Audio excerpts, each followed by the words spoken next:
Guys, welcome to another episode of The Pulse. My favorite part of the show is the people we have on, the stories they have to tell. And we have one of those people who has done a lot, accomplished a lot, been through a lot, and is still doing it. That is comedian, host, act. Like, how do we keep labeling you? Kathy Griffin on The Pulse. I think just let's go with humble legend, just down-to-earth icon. It's the humility for me that gets started. Yes, the humility is solid. Look, honey, I have been through so much crap. I am so grateful to be back on the road. I'm doing this tour called the Kathy Griffin My Life on the PTSD list. Get it? Yeah. D-list. I talk about everything in this new show from actually being diagnosed with complex PTSD, which I have to laugh at because I just think if you're not laughing, you're crying. But I also talk about stuff like addiction. I had a prescription pill addiction that I'm sober from. I talk about trying to take my life. I know that sounds heavy, but I just feel like in these times, we need to talk about the uncomfortable stuff and laugh together about it. Yeah. And I talk about having cancer. I had half my left lung removed because I got lung cancer even though I never smoked. So that's also very on brand for me. I don't appreciate how you're flaunting your two lungs in my face right now, Bill. Listen, fun fact, since we're coming forward with our medical challenges, I actually have a lung illness. So we are kindred spirits. I have an illness called sarcoidosis that has scars through a certain percentage of my lungs. So I can relate. Will you marry me? Listen, I'm not married. We can talk. Okay, this is it. I've met the one. It is our lungs bringing us together. You never know how anyone's going to find love. Alert the press. It's a place to start. All right, well, you're going to love living in Malibu with me. Let's backpedal because there's so many things.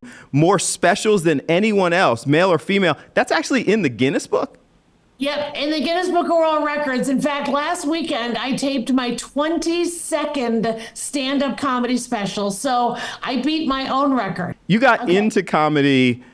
Why? When I was a kid, we had a crooked mayor named Mayor Richard Daley, and for some reason, he did not like any filming done in Chicago. So I desperately wanted to be a sidekick. Like, I didn't want to be the lead pretty girl. I wanted to be the less attractive sidekick who got to go in, get the laughs, and then leave. So that was my dream, but I didn't know where things were filmed. And so I actually talked my parents into moving to Los Angeles. I convinced my father, who loved playing golf, but never could afford like golf clubs or anything, meaning to belong to a club. I convinced him that there were more public golf courses in Los Angeles than any city in the United States. So you had a strategy even then. Because I knew I wanted to make it, and I knew that I could only make it if I lived in New York or Los Angeles. And I became an extra for $25 a day. I was an extra. You ready for this? This is how far back I go. Okay. I was an extra in the Pepsi commercial directed by Bob Giraldi, where Michael Jackson's hair caught fire. Okay. I remember that, actually. I was an extra. You were in there. The crowd scene, I was there. And there was no internet those days, so I was an extra. They sent us all home early. We couldn't even tell what happened from our vantage point. The stage was too far, and all the Jacksons were there. It wasn't just Michael. And they were performing, singing a version of their song, but with the word Pepsi in it. And we all got sent home. We got our $25. And I think you got an extra $15 if you wore your own clothes, like you didn't make them dress you. So I got what's called a wardrobe bump. I'm a little bit of a Forrest Gump type of a character in that I have shown up in weird places. I'm 64 years young right now, and so I've survived a lot. But even I can't believe that I was an extra in the Michael Jackson commercial. Forrest Gump, the everywhere thing. You were in Fresh Prince of Bel-Air. Let me tell you, that was such an amazing environment because it was the first time I got to be on a real show that I could actually tell my relatives that they could watch. Because I did everybody's student film for free, everybody's AFI film for free, everybody's experimental short film for free. And then finally I get a paying gig gig on a real network show with a real star who people have actually heard of. And that table read was amazing. Okay. It was like a who's who of Hollywood. And you know who did the warm up? Because when you do a sitcom, there's a live audience. Yeah. And they usually have a comedian do the warm up, but instead they had a DJ, and it was Flava Flav. Flavor Flav warmed up for the Fresh Prince of Bel-Air, He had and the you were little there. clock and the whole thing. I mean, it was like you couldn't have written it better. It was, oh, chef's kiss. Obviously, from that point, things just kind of take off. Like, you've had a long career in so many different things. The Forrest Gump situation, the success. You called yourself on the D list. Come But on, let's be honest. I am no A-lister. I'm not B or C. I have moments where I'm A, B, or C, like just little moments, but I'm a happy D-lister. So you should know that half the people watching this think they're either watching Kathy Lee Gifford or Reba. There's no way. On the D list is a fun name, but looking at the whole resume clearly doesn't apply. And I mean, we could spend the half an hour talking about all of the successes, the shows, the CNN broadcasts, the TV awards, the comedy shows, all of those things. Do you feel like at, 2016, all of those things and boom, like people start to know you for something else? Oh, 2017, May 30th, the day that changed my life forever, changed the trajectory of my life. And so, yes, I was in between gigs, and just me being me, I thought, oh, I'll do a wacky photo shoot. And so I had no publicist and no agent. Nobody was there. I worked with this photographer one other time, and I liked his work, and he wanted to do some really out there photos. And so we did come up with the idea of doing something to humiliate Trump, because I've known Donald for decades and he is just awful. And I've spent a lot of time with him. He's hired me to roast him on an episode of The Apprentice. I was never a cast member, but I did go on The Apprentice twice. And that's one of the many run-ins I've had with the Donald. So you do this photo shoot, the mask holding the head. People, I'm sure, head, bloody, gory. It was really a Halloween mask with ketchup on it, but it had a wig head that was holding it because it kept folding when I was holding it. Yeah. And so I got one of my wig heads, and then they photoshopped that out. And then I purposely did a very stoic look on my face because I knew people wanted. I knew that I wanted people to know I was doing some kind of a joke, but also a kind of a political statement. Right. And I wasn't my normal smiley self. And I was in a bow shirt, well, high collar. Normally I don't wear stuff like that. So I thought I was making it very obvious that I was not seriously going to try to assassinate the president of the United States. So you knew you were going to get, like, you were doing this for a reaction, but could have never imagined the level of reaction that you got. And I'm doing research for this interview. I was very familiar with the incident. Yeah. I had no idea. So you got on the no-fly list, the terror watch list. The Interpol list, which is the international version of the no-fly list. The Five Eyes list, which is the terror watch list, where they tell people that you're associated with ISIS. So when I was traveling, I knew I couldn't tour in the United States because I was too hated here. So I toured overseas first, where everybody was like, we totally get the joke. In fact, we can't believe you guys voted this guy in. And so I was detained at every airport, from Los Angeles Airport to London Heathrow to Reykjavik, Iceland to Singapore. And that's a scary thing, because when it's on your passport that you are associated with the terror group ISIS, they will detain you and they will ask you as many questions. You have no rights. They take your phone, they take your passport. And I'm sitting there thinking, okay, Kathy, don't make jokes, but I'm trying to tell the Singaporean authorities that I've got an audience waiting for me at 8:00, and they're ladies and gay guys, and they're going to be impatient if I'm not there starting my show, and I've got to tell my jokes. Coming up next, while at her lowest points, it was comedy and friendship that kept her going. If I could make my friends laugh, it made me feel like I had a reason to live. Department of Justice was looking into charging you with conspiracy to assassinate the president. So they were taking this very seriously. But at that That's never happened in the history of this country, where they've taken a private citizen who made a joke. It's never happened to a comedian on the federal level. Now, I'm not putting myself in their class, but even the great Lenny Bruce and the great George Carlin, they were hassled by local police departments. This is the first time the Department of Justice, at the behest of the president, because I filed a FOIA, a Freedom of Information Act, which showed that it came directly from the Donald, he likes to be called the Donald, from the Donald and the Attorney General of the United States.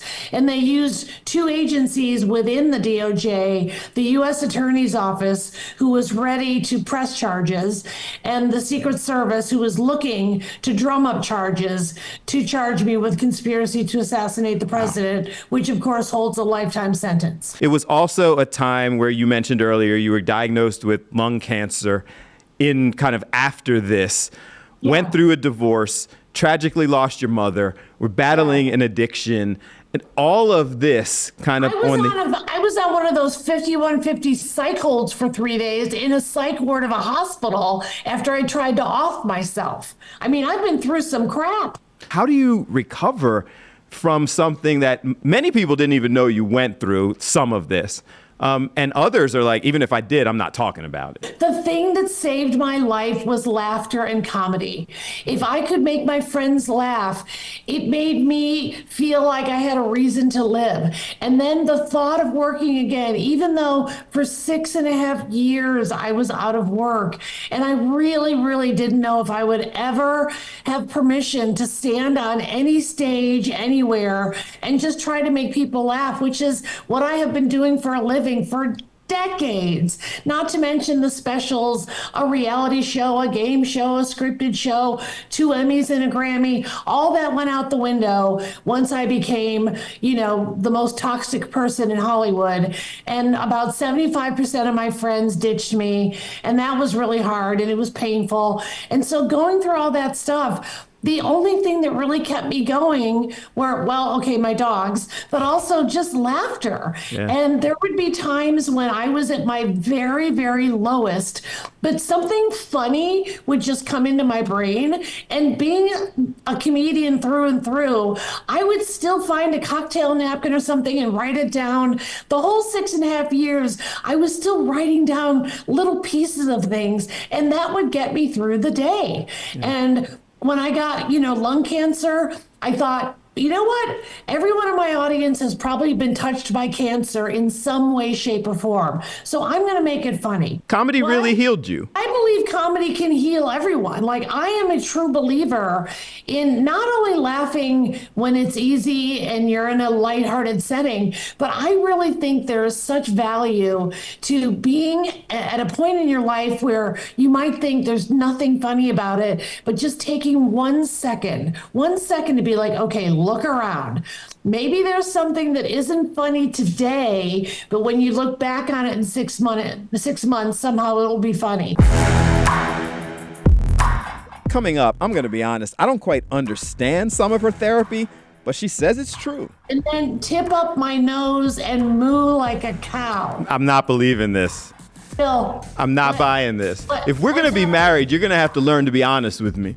What I'm hearing from the audiences on this tour is they're telling me, I needed to laugh tonight, or I haven't laughed this hard in months. And look, my audience, it's obviously not Trumpers. So it's a lot of lefties and liberals like myself. And even though the show isn't really political, it's still, I would say, like-minded people that are feeling an unusually high amount of stress. So come to the show, be on time, and I just want to let it rip. I have so much to say. I pepper it with like really light, fluffy celebrity stories. I have a story about going on vacation with the singer Sia, and we go to Mexico and everything went wrong. It was hilarious. I have a story about going to Paris Hilton's Christmas party. But I also make fun of the remedies that I've been given for my PTSD because I think that stuff is funny as well. Like one of the things they have me do that's supposed to actually be helpful is I get on all fours and I'm supposed to arch my back and meow like a kitty cat. Stop it. And then tip up my nose and moo like a cow. I'm not believing this. Bill, I'm not buying this. If we're going to be married, you're going to have to learn to be honest with me. and I'm nervous about the first time you walk in our house and then you see me just meow, meow. Yeah, I'm meow. nervous about that moment also. Moo, moo. Then I'm a cow, Bill. Then I'm a cow. All right, if I don't get to this, your team is going to block our arranged marriage, and I can't have that. So you're coming to our area. The 14th, you'll be in Reading. The 15th, you will be at the Met in Philly. People will get the opportunity to hear these stories, to get to see you, to talk about the things you've been through, to hear about your activism, your comedy. How does this feel? Because, 9 years ago, I'm guessing that you never felt like at that moment that you would get back to this moment where people were just coming to laugh with you. Truly, I did not think it would happen. And this tour started at 40 cities and it ballooned to 75 cities. And I've gotten to play Carnegie Hall on this tour. And at the end of my show, I'm just going to brag, the audience stood and I kissed the stage. I got on my hands and knees, didn't meow, but I actually kissed the stage. I was so grateful to be back at Carnegie Hall. So I now think anything can happen. I'm feeling oddly optimistic. Laughter is the way. It's a good time. There will be a lot of inappropriate material and a lot of cursing. Sure. So for God's sake, leave the kids at home. We would expect it. That's part of the laughing and the things that are going on there. Next on The Pulse, going through as much as she has clearly changed her outlook on life. I didn't know the level of racism and misogyny was this high. We have not spent a lot of time talking about you're an activist and an advocate. There are causes and things that matter to you. That's been your entire career, but that continues. Talk about some of those. If you're going to be an ally for the LGBT community, sometimes it's more than just wearing a pride flag t-shirt. So that's a community that I've worked with for decades. Women's issues, of course, are vital. And I think it's important to speak your mind. We're at a place in history we haven't been before. We are in a fascistic society right now. We're not at the heels of fascism. We're here and we're still in denial about it. So it's time that we get out there and be bold. I'm a comedian and I'm going to keep doing my thing no matter what. The theme of this show is to use your voice for good. So everyone's last question is, what does the phrase use your voice for good mean to you? It means be loud and proud. I think with this last election, the fact that Trump won the popular vote tells me that people have been secretive. I didn't know the level of racism and misogyny was this high. And so I think we need to look those issues in the face and deal with our racism and our misogyny, because that's what's behind a lot of where the country is going. And remember, there are more of us than them, meaning there are more people that just want to live their lives in peace, in a peaceful way, than there are people that want to start tariff wars and all this crazy stuff that this administration is doing. But we have time. We just have to stick together and keep our heads on straight and keep laughing throughout all of it. I gotta tell you, you're unafraid and continuing to use your voice and stepping up. For somebody who has been through all of that, it is an admirable quality to still be there fighting and standing up for what you believe in. Thank you. That's so nice. I appreciate that. I'll see you at our wedding. But that's the next time we're gonna see each other? What kind of relationship is this? Fast. Guys, thanks so much for watching this episode of The Pulse with Bill Anderson. Kathy Griffin has a lot to say. She has been through a lot, and she is back using her voice on tour.